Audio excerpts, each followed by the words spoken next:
Hola chicos, espero que se encuentren todos bien. Y esta clase tiene algunos aspectos que se van a complementar con lo visto en la clase de la profesora Susana, pero corresponde a una clasificación general del sistema nervioso, recordando algunos conceptos previos de este sistema. Vamos a conversar acerca de la médula espinal y finalmente de las meninges.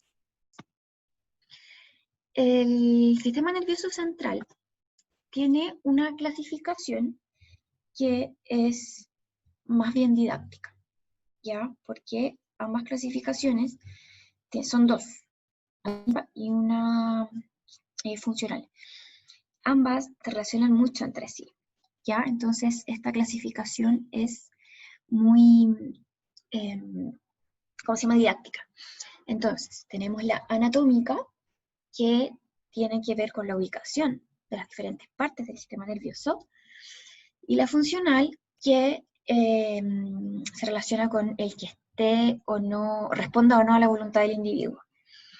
Entonces tenemos la clasificación anatómica, que es encéfalo, médula espinal, eso es sistema nervioso central, y la otra división es el sistema nervioso periférico, que son los nervios. Si nos vamos a la parte funcional, tenemos dos también. El sistema nervioso somático, que sería el sistema voluntario, y el sistema nervioso autónomo es involuntario. Y este sistema nervioso autónomo se divide en dos sistemas, simpático y parasimpático. Ambos actúan en diferentes momentos. El sistema simpático actúa en momentos de estrés, de ejercicio. Y el sistema parasimpático actúa en momentos de relajo y es el que principalmente comanda el proceso digestivo. Esta entonces es la división anatómica: sistema nervioso central, repetimos, encéfalo y médula espinal. La división anatómica entonces son los nervios. Tenemos varios nervios. Tenemos nervios asociados a la cabeza, que se llaman pares craneanos, nervios espinales, que son los que nacen y llegan hacia la médula espinal, y nervios que tienen relación con el sistema nervioso autónomo. Y aquí está lo que les decía yo, que ambas divisiones se relacionan íntimamente.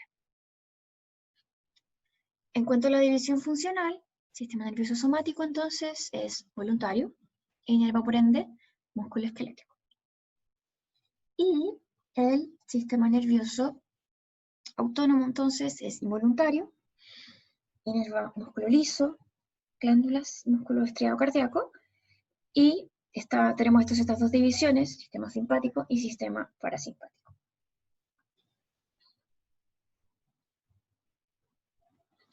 Este cuadro muestra, el cuadro de arriba son dos diferentes partes de la neurona, somas, axones, cómo se denominan de acuerdo a Sten en el sistema nervioso central, y el cuadro inferior en el sistema nervioso periférico. Entonces recordemos que la neurona tiene un soma y axón. Entonces un cúmulo de somas en el sistema nervioso central se denominan núcleos. Axones en este mismo sistema nervioso central, por ejemplo, corresponde a la sustancia blanca, a fibras. Si nos vamos al sistema nervioso periférico, este mismo cúmulo de somas se va a denominar ganglio. Y los axones son los nervios, básicamente. Así que ojo cuando uno va al doctor, porque está resfriado y tiene inflamado acá la garganta y te dice, uy, tienen súper inflamados los ganglios. No son los ganglios. Los ganglios son somas en el sistema nervioso periférico. Estos mal llamados ganglios que se inflaman cuando uno está enfermo, resfriado, son linfonodos y corresponden al sistema linfático. Tiene función inmunológica, ¿no es cierto? Y esos son los que se inflaman cuando uno está pasando por un proceso inflamatorio o infeccioso. Veamos entonces vías nerviosas. Tenemos dos: aferencias y eferencias. ¿Qué son las aferencias? Son, o es información, estímulos que van a viajar desde el exterior hacia el sistema nervioso central. Y las eferencias son efectos, respuestas que viajan desde el sistema nervioso central hacia el exterior. Normalmente el efecto corresponde a inervación motora. Si recuerdan, tenemos 3 tipos de músculo. Estriado esquelético, que es voluntario, y los otros 2, liso y cardíaco, son involuntarios. Veamos el ejemplo. Un perro, por ejemplo, va a ver un hueso. La eferencia va a ser visual, ve el hueso. ¿Cuál va a ser su respuesta? Ir, caminar y tomar el hueso y morderlo. Ya, ese es el efecto motor, eferencia. Veamos, este cuadro es un resumen de las vías nerviosas. Vemos en el punto número 1 aferencias y en el punto número 2 eferencias. Veamos que las aferencias son de 3 tipos: somáticas, viscerales y proprioceptivas. Las somáticas son voluntarias, las viscerales son involuntarias, y las proprioceptivas, la propiocepción es el sentido que informa al organismo de la posición de músculos y de articulaciones. Ya es como la capacidad de sentir la posición relativa de diferentes partes del cuerpo. Entonces, vamos viendo. Y si se fijan, cada una de estas 3 divisiones se divide en 2, en general y especial. Especial siempre se relaciona con los órganos de los sentidos: visión, audición, gusto y olfacción. Entonces, sistema nervioso, o sea, aferencia somática general, de temperatura, estímulos externos que van a viajar hacia el sistema nervioso central. Y la aferencia somática especial es la visión y es la audición. El estímulo va a viajar hacia el sistema nervioso central. Vamos a la aferencia visceral. La aferencia visceral general es información básicamente de la distensión de los órganos, por ejemplo, órganos cavitarios, órganos digestivos. Esa información de distensión va a viajar hacia el sistema nervioso central. La aferencia visceral especial, los otros 2 órganos de los sentidos: la visión, perdón, el gusto y la olfacción.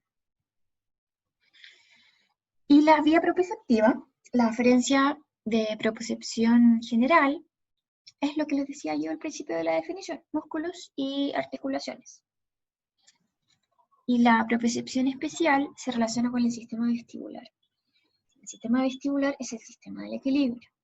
Ya recordemos que el oído como tal, además de producir la audición como aferencia somática especial, también tiene una parte que comanda el equilibrio, junto con otras partes del sistema nervioso.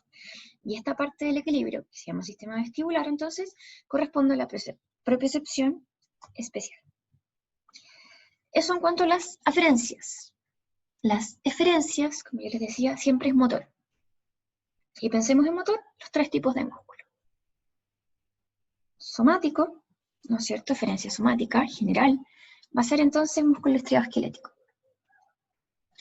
Y la eferencia visceral general, músculo liso, músculo estriado cardíaco. Y esta eferencia visceral general es, entonces, al ser la parte autónoma, es el sistema simpático y parasimpático. Y obviamente la función que se va a ejercer va a depender de qué sistema está actuando, si el simpático o el parasimpático. Más adelante vamos a ver algunos ejemplos de esto mismo. Pasamos ahora a la médula espinal. La médula espinal, ¿no es cierto?, se encuentra dentro del canal vertebral. Este es un corte transversal. Vemos a la periferia la sustancia blanca y en el centro la sustancia gris. Recordemos que sustancia gris son somas, sustancia blanca son axones. ¿Dónde se origina la médula espinal? Inmediatamente caudal al tronco encefálico. Esto es tronco encefálico. Y hay unas estructuras que se denominan pirámides, que vamos a ver en la otra clase. Esto que estoy marcando con el puntero. Y estas pirámides, el vértice de las pirámides, que es justo donde está la punta de la flecha, se llama decusación piramidal. fíjese que se empieza a estrechar el cerco. Eso marca el origen de la médula espinal.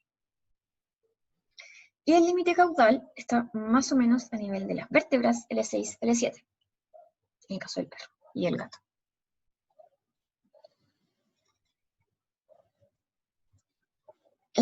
Esta imagen me gusta mucho porque muestra los segmentos medulares, acá en amarillo, y muestra también los números de las vértebras, que es lo que está marcado con números acá a la derecha.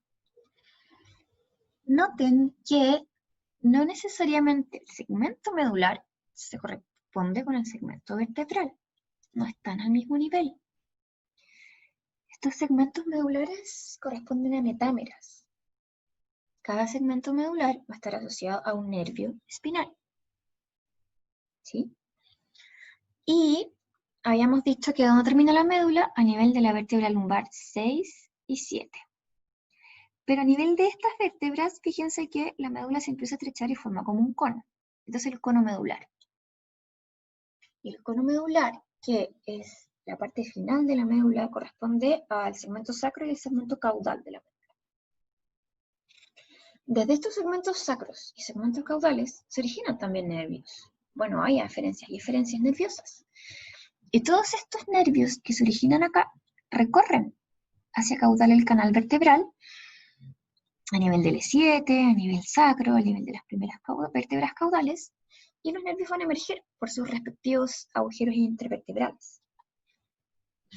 Y todas estas raíces nerviosas que recorren esta parte del canal vertebral es lo que se denomina cauda equina, porque es igual que fuera una cola de caballo.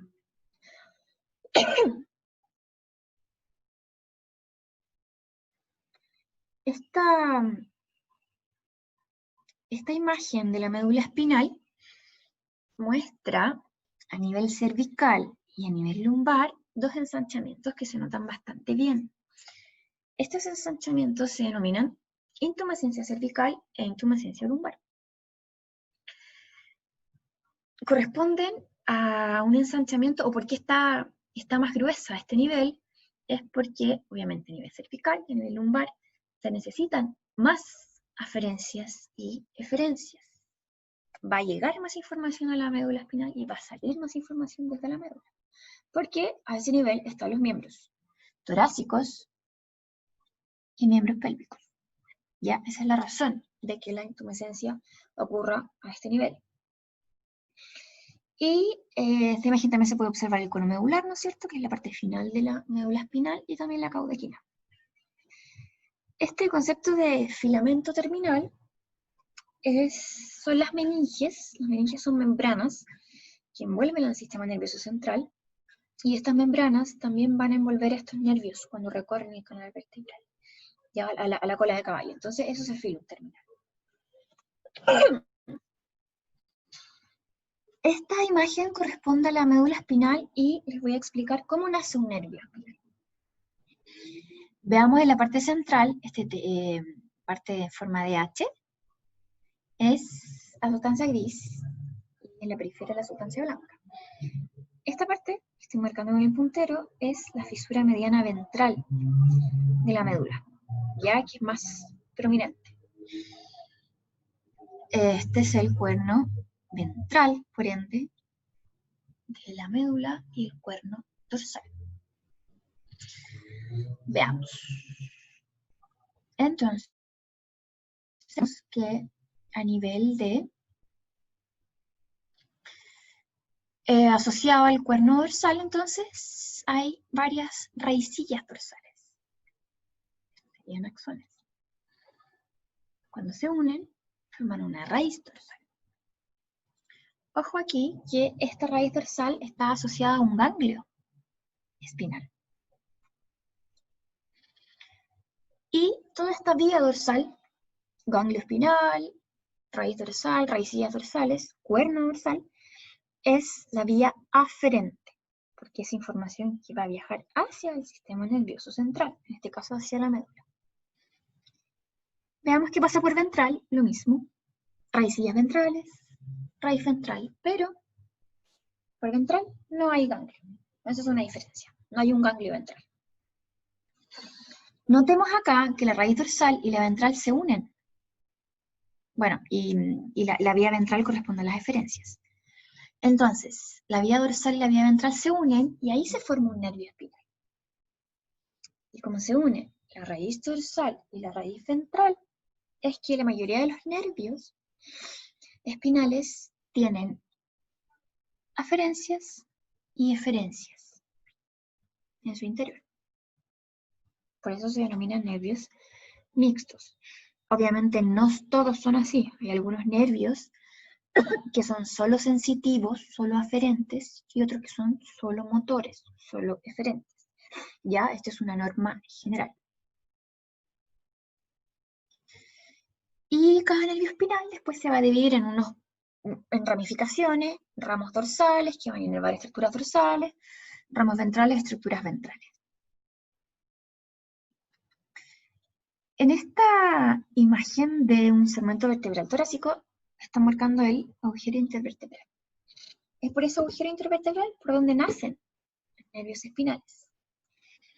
Ya, esta imagen muestra algo similar a lo que vimos anteriormente, entonces, cuerno dorsal, cuerno ventral, raíz dorsal, ganglio dorsal, raíz ventral. Se unen ambas raíces, se forma el nervio, y ahí emerge por el agujero intervertebral.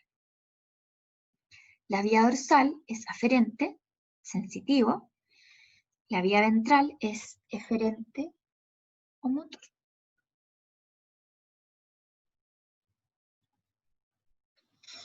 Esta imagen me gusta bastante, parece enredada, pero no lo es. Veamos algunas cosas. Este representa y explica el sistema nervioso autónomo. Entonces, veamos. Encéfalo, tronco encefálico, todo esto es encéfalo, está el cerebelo. Todo esto es médula espinal, incluso están marcados todos los segmentos vertebrales. O sea, segmentos medulares. Cervicales, torácicos, lumbares, sacros y coxígeos, caudales. En color azul está marcado el sistema nervioso parasimpático y en rojo el simpático. Fíjense que este sistema nervioso autónomo, mencionamos en una diapositiva anterior, es un sistema eferente, ¿cierto? Inerva músculo liso, músculo cardíaco. Es una eferencia visceral general. Y este sistema funciona con dos neuronas. En una línea continua está marcada la neurona preganglionar. Y esta neurona preganglionar parte desde el sistema nervioso central. Si lo que estoy marcando acá con el puntero es el soma de la neurona, entonces estos serán los núcleos de la neurona preganglionar. ¿Sí? Entonces, neurona preganglionar con línea continua. Después tenemos neurona postganglionar en línea discontinua. Este que estoy marcando con el puntero es el soma de la neurona postganglionar. Como se denominan los somas en el sistema nervioso periférico, ganglios. Entonces, todas estas pelotitas que se ven acá son ganglios. O del sistema parasimpático o del sistema simpático. Acá hacen sinapsis la neurona y entonces sale la postganglionar para ejercer el efecto en algún órgano o músculo determinado. Veamos. Entonces, ¿dónde se encuentran los núcleos del sistema nervioso parasimpático? En tronco encefálico y en la médula sacra. ¿Se fijan? ¿Y dónde están los núcleos del sistema simpático? En toda la médula torácica y ahí están los núcleos, en lugares diferentes.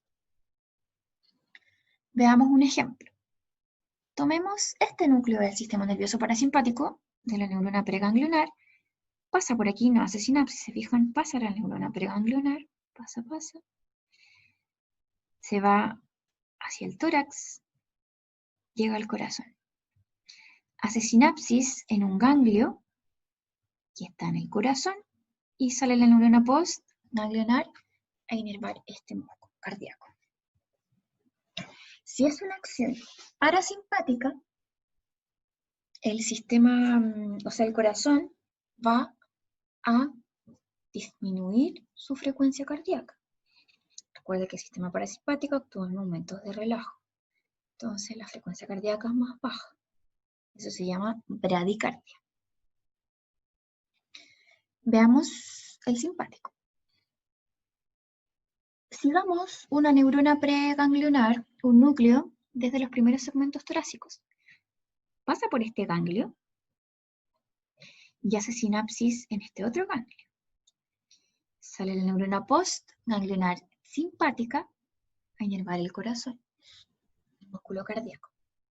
Si es el sistema nervioso simpático, entonces, ¿qué va a ocurrir en corazón? Si yo estoy haciendo ejercicio, por ejemplo, estoy corriendo, el corazón se acelera, ¿no es cierto? Aumenta la frecuencia cardíaca. Eso se denomina taquicardia. Entonces, en este mismo órgano, este mismo músculo cardíaco, sistema simpático, aumenta la frecuencia, sistema parasimpático, la disminuye. Entonces, resumen de esta imagen. En color azul, sistema parasimpático, en color rojo, sistema simpático.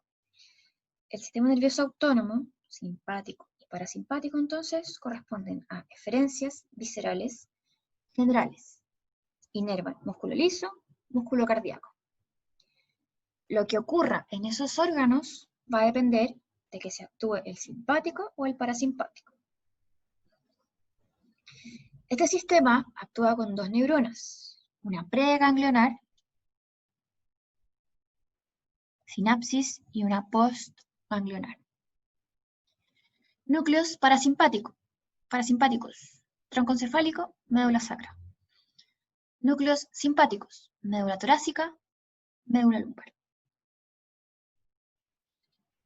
Y el último detalle es que notemos que la neurona preganglionar de este sistema parasimpático es larga. Y el órgano, o sea, el ganglio, está dentro del órgano a inervar. Y la neurona postganglionar es muy cortita. Y lo contrario ocurre en el sistema nervioso simpático, en donde la neurona preganglionar es cortita, el ganglio se encuentra en una ubicación periférica, lejos del órgano, y la neurona postganglionar entonces es más larga, recorre un camino más largo para llegar al órgano efector. Este cuadro es como está escrito lo que les dije recién, así es que se los dejo. Y vayamos viendo ejemplos en algunos órganos. En la pupila, por ejemplo, el iris es la parte que da color al ojo, ¿ya? Y el iris está compuesto por músculos, y estos músculos del iris hacen que en algunos momentos la pupila, que es este espacio que deja entrar la luz, esté pequeña, contraída, o que la pupila esté muy dilatada. Cuando la pupila está dilatada, eso se llama midriasis. Y obviamente, si la pupila está dilatada, es un efecto simpático. ¿Por qué? Se dilata la pupila para poder ver mejor. Estoy alerta, estoy asustado o estoy corriendo, necesito ver todo bien. Eso es midriasis. Entonces, aumento del diámetro pupilar, efecto simpático. Lo contrario, estamos más relajados, más calmados. Miosis. Disminución del diámetro pupilar, efecto parasimpático. No confundan midriasis con miasis. Miasis es otra cosa. Miasis es cuando se infecta una herida por larvas de mosca, ¿ya? Acá estamos hablando de midriasis. Otro ejemplo. Sistema parasimpático disminuye la frecuencia cardíaca, si ya lo hablamos, bradicardia, y los bronquios están más bien contraídos. Sistema nervioso simpático, lo contrario, taquicardia y los bronquios están más dilatados. Necesito más oxígeno, más intercambio gaseoso. Por eso aumenta el diámetro.